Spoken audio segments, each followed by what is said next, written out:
Hello बच्चों, कैसे हैं आप लोग। मैं आशा करता हूँ आप लोग बहुत ही अच्छे होंगे। बच्चों, हम लोगों ने अपनी पिछली क्लास में पदार्थ की अवस्थाओं के बारे में चर्चा की थी। अगर आप लोगों ने वो लेक्चर नहीं देखा है तो प्लीज़ वो लेक्चर ज़रूर देखें, जिससे ये वाला लेक्चर आप लोगों को और ज़्यादा अच्छे से समझ में आए। आज के लेक्चर में मैं आप लोगों से एक क्वेश्चन पूछूंगा। मेरा प्रश्न है, क्या पदार्थ अपनी अवस्था को बदल सकता है? सोचकर बताइए। वीडियो पॉज करिए और सोचिए। तो हमने पढ़ा था पिछली क्लास में कि पदार्थ की 3 अवस्थाएं होती हैं, ठोस, द्रव और गैस। ठीक है। तो क्या ये जो पदार्थ हैं ये अपनी अवस्था को बदल सकते हैं? अवस्था को बदलने का मतलब ये है कि क्या कोई चीज़ ठोस से द्रव में बदली जा सकती है, या द्रव से गैस में बदली जा सकती है, या गैस से ठोस में बदली जा सकती है? इसका जवाब आप लोगों को देना है कमेंट में। सोच लिया आप लोगों ने? चलिए, तो इसका जवाब है हाँ, कि पदार्थ की अवस्थाओं को हम लोग क्या कर सकते हैं? बदल सकते हैं। जैसा कि हम लोगों ने देखा है कि जो हमारी बर्फ़ होती है, ठीक है, उसको हम लोग अगर थोड़ी देर तक या फिर उसको हम लोग गर्म करें तो वो क्या होती है? पहले देखो, बर्फ़ कैसी होती है? ठोस अवस्था में होती है। कैसी अवस्था में होती है? ठोस अवस्था में। लेकिन जब इसको हम लोग गर्म करते हैं तो क्या होता है? ये द्रव अवस्था में बदल जाती है। इससे हमें क्या समझ में आया कि जो हमारी एक अवस्था है ठोस, उसको द्रव में बदला जा सकता है। क्या किसी चीज़ को गैस में भी बदला जा सकता है? तो बिल्कुल। जब आप इस द्रव को आप बहुत ज़्यादा गर्म करते हैं तो आप देखेंगे, घर में देखा होगा कि जब पानी को हम लोग बहुत देर तक गर्म करते हैं तो पानी कहीं उड़ जाता है। या फिर अगर आप लोग किसी बर्तन में पानी को गर्म करें, कोई बर्तन है, इसमें पानी है, इसको गर्म करें और इसके ऊपर एक प्लेट रख दें, ठीक है, तो क्या देखोगे? इस प्लेट में क्या होता है? पानी की बूंदें आकर चिपक जाती हैं। ठीक है, पानी की बूंदें इसमें हम लोगों को दिखती हैं। ये क्या है? ये हुआ द्रव अवस्था से गैस अवस्था में परिवर्तन। ठीक, क्या बन गई? अब ये गैस बन गई। तो हमें इससे ये समझ में आया कि पदार्थ अपनी अवस्था को बदल सकते हैं। अब हम इनकी अवस्था को कैसे बदल सकते हैं, इसके बारे में आगे चर्चा करेंगे। तो सबसे पहले हम लोग नॉर्मल अपनी लाइफ में देखते हैं उसी के बारे में चर्चा करते हैं। तापमान परिवर्तन का प्रभाव, मतलब किसी चीज़ का अगर हम तापमान बदलते हैं तो उससे उसका पर क्या प्रभाव पड़ता है। तो बच्चों, जैसा हमने एग्जाम्पल में देखा कि जब हमने ठोस बर्फ का तापमान बदला तो किसमें चेंज हो गई? द्रव में। तो तापमान बदलने से अवस्था में तो परिवर्तन होता है। तो ये चीज़ होती कैसे है, इसके बारे में बात करते हैं। तो बच्चों, जब हम लोग तापमान बदलते हैं, अब आप लोगों को पता है कि जो पदार्थ होते हैं वो किससे मिलकर बने होते हैं? पदार्थ हमारे बहुत छोटे छोटे सूक्ष्म कणों से मिलकर बने होते हैं। उन कणों के बीच में क्या होता है? गैप होता है, ठीक है, और वो जो गैप होता है, ठीक है, उसमें एयर होती है।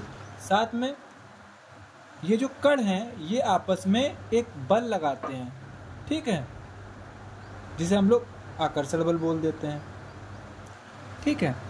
अब इन कणों के पास गतिज ऊर्जा भी होती है। ये कण क्या होते हैं? अपनी जगह पर गति भी करते रहते हैं, ठीक है। तो होगा क्या, जब हम लोग तापमान बढ़ाते हैं, ठीक है, क्या होगा? यहाँ पर देखिए, अभी ये बहुत सारे कण हैं, ठीक है, अभी कुछ नहीं हो रहा।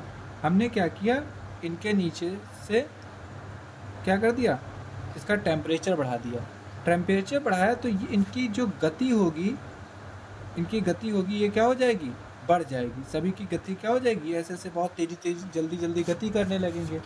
अब जब ये जल्दी जल्दी गति करने लगेंगे तो होगा क्या, इनकी जो कंपन है, मतलब इनका जो वाइब्रेशन है वो भी क्या हो जाएगा, बढ़ जाएगा। और वाइब्रेशन बढ़ने की वजह से क्या होगा, इनका आकर्षण बल जो है वो कम हो जाएगा। अब आकर्षण बल, जब इनके बीच की जो बंधने की क्षमता थी, ताकत थी एक दूसरे को पकड़ने की, वो छूट गई। जैसे कि ये हाथ है मेरा, अब इसकी जो पकड़ने की क्षमता ये छूट गई, तो क्या होंगे, ये अलग अलग हो जाएंगे, मतलब क्या हो गए, स्वतंत्र हो गए। और आप लोगों को पता है, जब किसी परमाणु के कणों के बीच गैप बढ़ जाता है, ठीक है, तो क्या होता है, उनकी अवस्था चेंज हो जाती है। ठीक, गैप बढ़ा जिसकी वजह से ये लोग स्वतंत्र हो गए।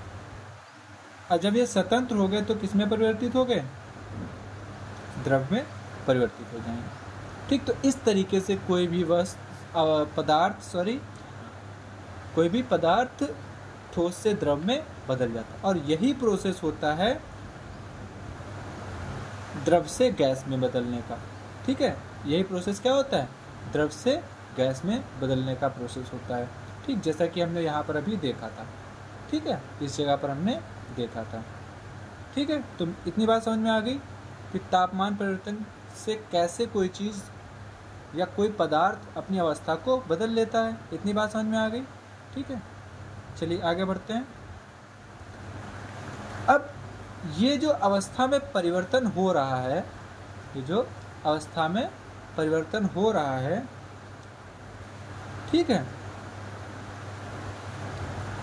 तो जिस टेम्परेचर पर, जिस तापमान पर अवस्था में परिवर्तन हुआ, ठीक है, मान लो पहले हमने इसको हीट दी, अभी परिवर्तन नहीं हुआ, धीरे धीरे हीट इसमें एब्जॉर्ब होगी, अणुओं की गति बढ़ेगी, आकर्षण बल कम होगा और ये अलग अलग बिखर जाएंगे। जब ये बिखरेंगे उस समय जो तापमान हमारा होगा उसे हम लोग बोलते हैं गलनांक। ठीक है, तो एक डेफिनेशन आपके एग्जाम से पूछी जा सकती है कि गलनांक क्या होता है। ठीक, मेल्टिंग पॉइंट क्या होता है, तो वह न्यूनतम तापमान जिस पर ठोस पिघल कर द्रव बन जाता है वह उसका गलनांक कहलाता है। ठीक है, वह क्या कहलाता है, गलनांक कहलाता है। तो इतनी बातें समझ में आ गई, इतनी बातें समझ में आ गई। अगर इतनी बातें समझ में आ गई तो चलिए आगे बढ़ते हैं। अब हम लोग, अब हम बात करेंगे कुछ नोट पॉइंट्स की। नोट पॉइंट क्या है,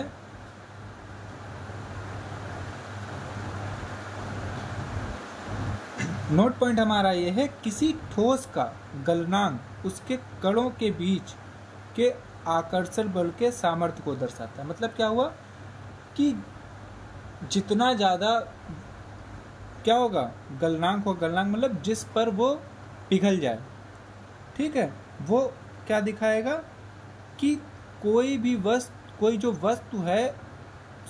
जो पदार्थ है उसके जो कण थे उनके बीच में कितना सामर्थ्य था। सामर्थ्य मतलब उनकी कितनी ताकत थी एक दूसरे को बांध के रखने की।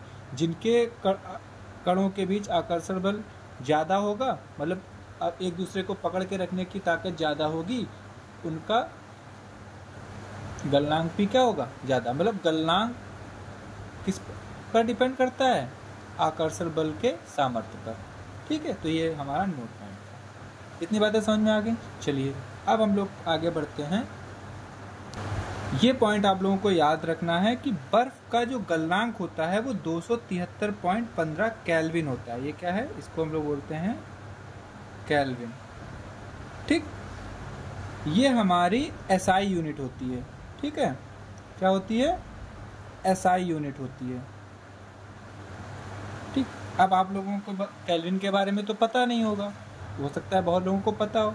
तो केल्विन भी क्या होता है, ताप मापने का एक इकाई है। केल्विन क्या है, ताप मापने की इकाई।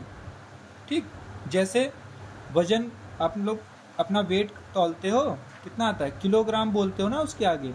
वैसे ही जैसे कि मान लो आप लोग कोई घर में दूध आता होगा, दूध जो देने आता है वो कैसे देता है, लीटर में देता है, 1 लीटर 2 लीटर। तो लीटर क्या होता है, इकाई होती है। उसी तरीके से ताप मापने की जो हमारी इकाई होती है वो क्या होती है, केल्विन भी होती है, ठीक, एसआई यूनिट में। लेकिन आप लोग का क्वेश्चन ये होगा, सर हम लोग तो सेल्सियस में भी नापते हैं कि आज का टेम्परेचर 20 डिग्री सेल्सियस है, आज का टेम्परेचर 35 डिग्री सेल्सियस है, आज का टेम्परेचर 51 डिग्री सेल्सियस है। तो ये क्या चीज़ है, तो ये भी तापमान की ही इकाई है, ठीक है। अब इन्हीं के बारे में हम लोग आगे चर्चा करते हैं। तो बच्चों, तापमान की हमने बात की, तापमान की को हम लोग सेल्सियस में भी मेजर करते हैं और केल्विन में मेजर करते हैं। तो अगर आप लोगों को कोई टेम्परेचर केल्विन में दे दिया गया और आप लोगों को समझ में नहीं आ रहा है कि ये टेम्परेचर कितना है, तो आप लोग कैसे पता करेंगे कि केल्विन से सेल्सियस में हम कैसे कन्वर्ट करें। तो बहुत ही इजी होता है। अगर आप लोगों को कोई भी टेम्परेचर केल्विन में दिया है और उसको सेल्सियस में कन्वर्ट करना है, तो आप क्या करेंगे, जो केल्विन में टेम्परेचर दिया हुआ है उससे 273 माइनस कर देंगे, ठीक है। क्या कर देंगे, 273 सॉरी क्या करेंगे, 273 माइनस कर देंगे। जैसे मान लेते हैं हमें दे दिया गया 300 केल्विन, ठीक। अब आपको समझ में नहीं आ रहा है कि ये कितना टेम्परेचर है, तो हम क्या करेंगे, सीधा इसमें से 273.15 माइनस कर दो, ठीक। 0.15 हम लोग नहीं लेते हैं, सिर्फ कितना ले लेते हैं, 273, ठीक है। बात समझ में आ रही है। तो 300 केल्विन था, हमें नहीं समझ में आ रहा है कि कितना टेम्परेचर है, तो हम क्या करेंगे, केल्विन से इसको सेल्सियस में चेंज कर लेंगे। क्या करेंगे, 300 से 273 को माइनस कर देंगे। माइनस कर दो, 10 में से 3 गया 7 और 9 में से 7 गया 2, ठीक है। तो कितना डिग्री सेल्सियस बन गया, 27 डिग्री सेल्सियस। तो इस तरीके से आप लोग अगर कोई टेम्परेचर केल्विन में दिया है तो सेल्सियस में चेंज कर सकते हो। इसी प्रकार से अगर आप लोगों को कोई टेम्परेचर सेल्सियस में दिया है और उसे केल्विन में चेंज करना है, तो इसी का उल्टा कर दो। क्या करोगे, केल्विन में, सॉरी गलत लिख गया है, सेल्सियस में क्या करोगे, उस टेम्परेचर 273 को प्लस कर दोगे। सेल्सियस में उस 273 को क्या कर दोगे, प्लस कर दोगे। तो प्लस कर दो, जैसे कि यहाँ पर है ये 27 डिग्री सेल्सियस है और यहाँ 273 में इसको प्लस कर दो, फिर से क्या आ जाएगा, 300, ठीक। तो इस तरीके से आप लोग तापमान की इकाई का परिवर्तन कर सकते हैं। इतनी बात समझ में आ गई। चलिए आगे बढ़ते हैं आप। तो बच्चों, अभी तक हम लोगों ने ये जान लिया कि जो पदार्थ की अवस्था है उसमें परिवर्तन किया जा सकता है। पदार्थ की अवस्था में परिवर्तन किया जा सकता है, मतलब ठोस अवस्था से उसे द्रव में बदला जा सकता है और द्रव से उसे गैस में बदला जा सकता है। जब हम लोग ठोस अवस्था से द्रव अवस्था में बदलते हैं तो उसे क्या करते हैं, ऊष्मा का प्रयोग करते हैं, और फिर द्रव अवस्था से ऊष्मा के द्वारा ही गैस अवस्था में बदला जाता है। अब अगर इसी का उल्टा करना हो, गैस से हमें द्रव में बदलना हो, तो हम क्या करते हैं, उसे ठंडा करते हैं, शीतल करते हैं। शीतल मतलब ठंडा, कूल करते हैं, ठीक है। और जब द्रव से ठोस में बदलना होता है फिर से क्या करते हैं, ठंडा। इसी का एग्जाम्पल आप लोग ले सकते हो, जैसे कि ये वाला एग्जाम्पल तो बहुत ईजी है, द्रव से ठोस बनाना।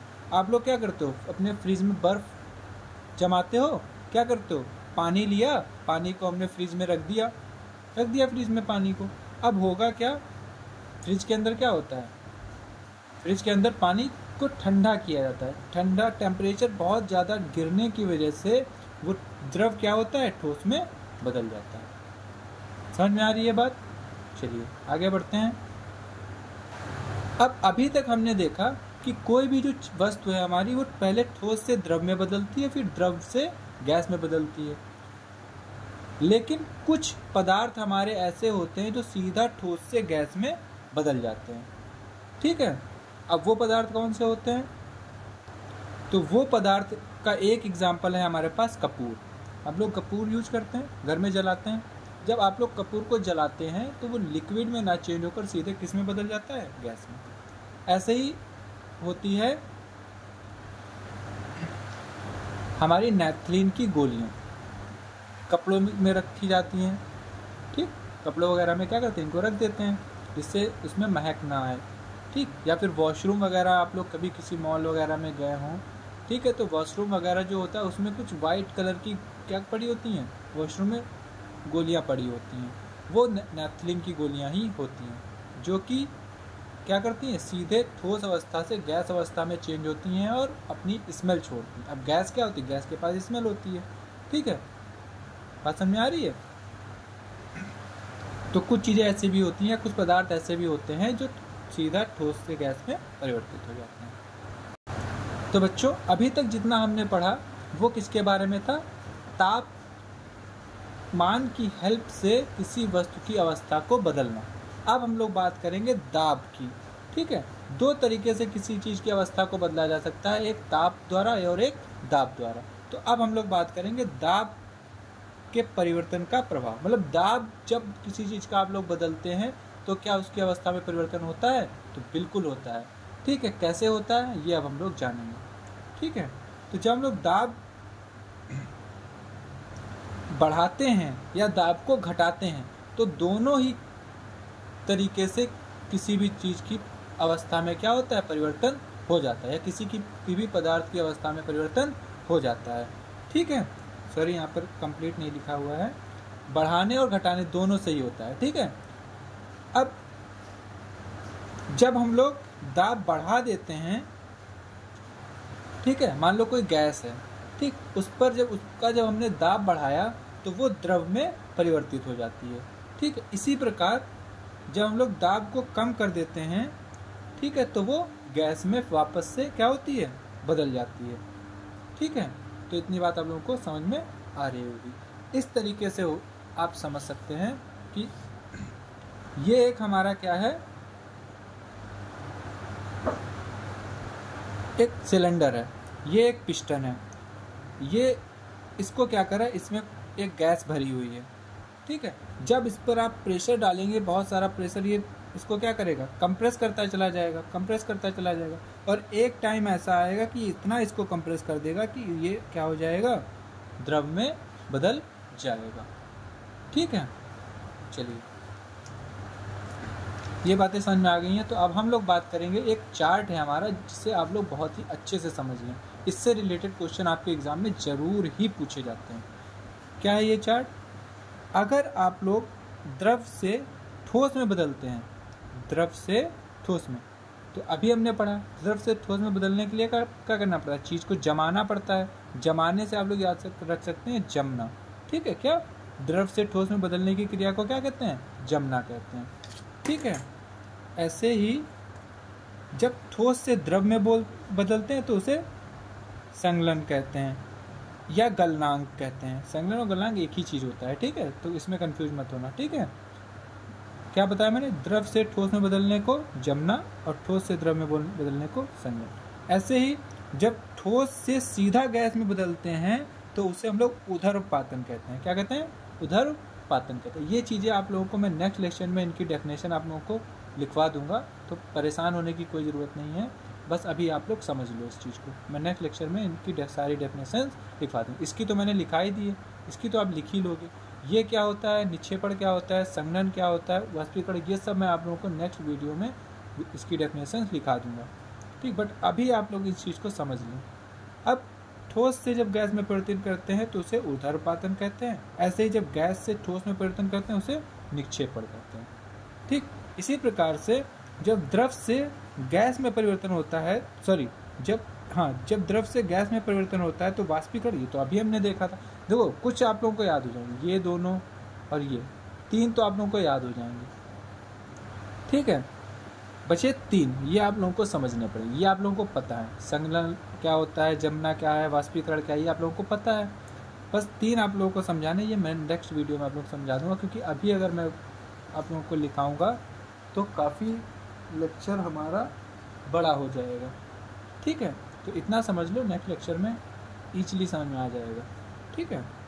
तो ठोस से गैस में बदलना ऊर्ध्वपातन और गैस से ठोस में बदलना निक्षेपण कहलाता है। ऐसे ही जब द्रव से गैस में बदलते हैं तो वाष्पीकरण कहलाता है, और जब गैस से द्रव में बदलते हैं तो संघनन कहलाता है। तो बच्चों आज हम लोगों ने इतनी बात की, आज हम लोगों ने जाना कि किसी भी पदार्थ की अवस्था को हम लोग बदल सकते हैं। कैसे बदल सकते हैं, तो उसके तापमान में परिवर्तन करके बदल सकते हैं, ठीक है, उसके तापमान में परिवर्तन करके बदल सकते हैं, ठीक है। अब जब तापमान में परिवर्तन करते हैं तो जिस पॉइंट पर किसी चीज़ की अवस्था बदल जाती है, ठोस से द्रव बनने में जिस टेम्परेचर पर वो बदलेगा उसे गलनांक कहा जाता है, ठीक है।